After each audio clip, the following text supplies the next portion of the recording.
Have you ever felt frustrated with your character drawings not turning the way you envisioned it? Friend, I have been there. When I was starting my career in art, I struggled to get my characters just right, which is why I developed a 5-step method of drawing characters that are full of life and personality. Whether it's a human, anthro, or even the wildest creatures from your imagination, this method has got you covered. So how do you usually start your character drawing? Do you start with the head and add details? I'm going to stop you right there, buddy, because it's absolutely the wrong approach. This is how you should do it. First thing you need to do is draw a stickman. Yes, you heard me right, a stickman. I know it sounds too simple to be true, but hear me out. Drawing a stickman can help you quickly visualize the pose you want without getting bogged down by the details. It's like a bare bones sketch that sets the foundation for your drawing. Think about it. How many times have you started drawing a character only to realize that you've made it too big and some parts are cut out of the frame? By starting with a stickman, you can immediately see the composition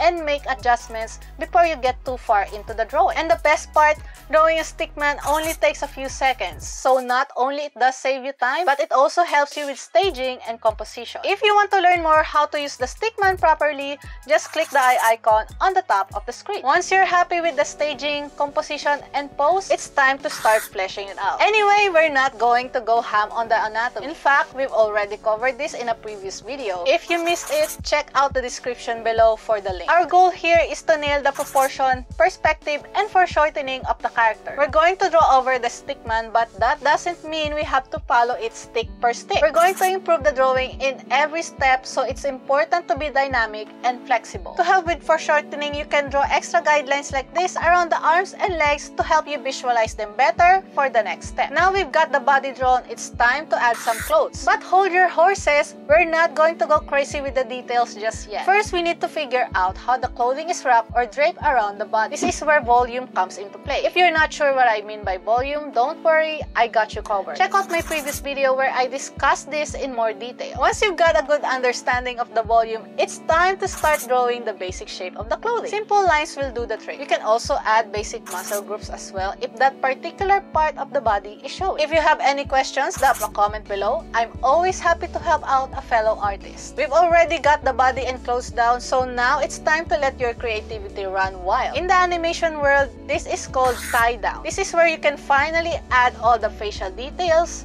clothing folds, patterns, and accessories you've been dreaming of. Anything goes, so go nuts! Remember to follow the proportion, perspective, and volume that we established in the previous steps. Of course, if you notice anything awkward or off, feel free to make adjustments. If you have followed the previous steps, you won't really need to make big fixes, but it's always good to keep your mind open for improvements. Good job so far! Now we're ready to do some cleanup. Some call it line art, but in animation, we call it cleanup. The first thing you need to do is pick what line style you like. So click this video on the right to find out what these different line styles are.